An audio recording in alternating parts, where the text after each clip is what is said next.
তো হ্যালো বন্ধুরা, আজকে ছিল 50 দিনের মধ্যে পঞ্চম দিন আর আজকে ছিল সোমবার। তো যাই হোক, আমি মোটামুটি সকালবেলা ঘুম থেকে উঠে ব্রাশ করে নিচ্ছিলাম। তো মোটামুটি আমার ব্রাশ করা হয়ে যাওয়ার পরে তারপরে আমি কিছু খাওয়া দাওয়া করে নিচ্ছিলাম। তো আমার মোটামুটি খাওয়া দাওয়া হয়ে গেছিলো। তারপরে আমি একটু স্টাডি করছিলাম। তো মোটামুটি স্টাডি হয়ে যাওয়ার কিছুক্ষণ পরে আমি বেরিয়ে পড়েছিলাম, কারণ আমাদের কলেজে রেজিস্ট্রেশন করতে এসেছিলো। তো যাই হোক, মোটামুটি তারপরে সেখানে চলেও এসেছিলাম। আর সেখানে আমার মোটামুটি কাজ করতে করতে 1 ঘন্টা টাইম লেগে গেছে। তো তারপরে আমি মোটামুটি বাড়ি এসে খাওয়া দাওয়া করে নিচ্ছিলাম। তো আমার মোটামুটি খাওয়া দাওয়া হয়ে যাওয়ার পরে আমি চান করতে চলে গেছিলাম। তো চান ফান করে এসে আমি একটু নিজের স্কিনকে প্রিপেয়ার করছিলাম।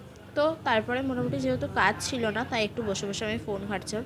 তো তারপরে ফোন ঘাঁটা হয়ে যাওয়ার পর যেহেতু দুপুর হয়ে গেছিলো, তাই দুপুরে লাঞ্চটাও করে নিয়েছিলাম। তারপরে একটু টেনে ঘুম দিয়েছিলাম। তারপরে মোটামুটি বিকালবেলা উঠে বেশ কিছু খাওয়া দাওয়া করে আমি পড়তে বসে পড়েছিলাম। তো মোটামুটি পড়া হয়ে যেতে রাত হয়ে গেল। তো তারপরে রাতে ডিনারটাও করে নিয়েছিলাম। তো যাই হোক বন্ধুরা, আজকের ভিডিওটি এই পর্যন্তই। তোমাদের যদি ভিডিওটি ভালো লেগে থাকে, লাইক কমেন্ট শেয়ার করে সাবস্ক্রাইব করে দেবে। তো চলো, আজকের মতো টাটা।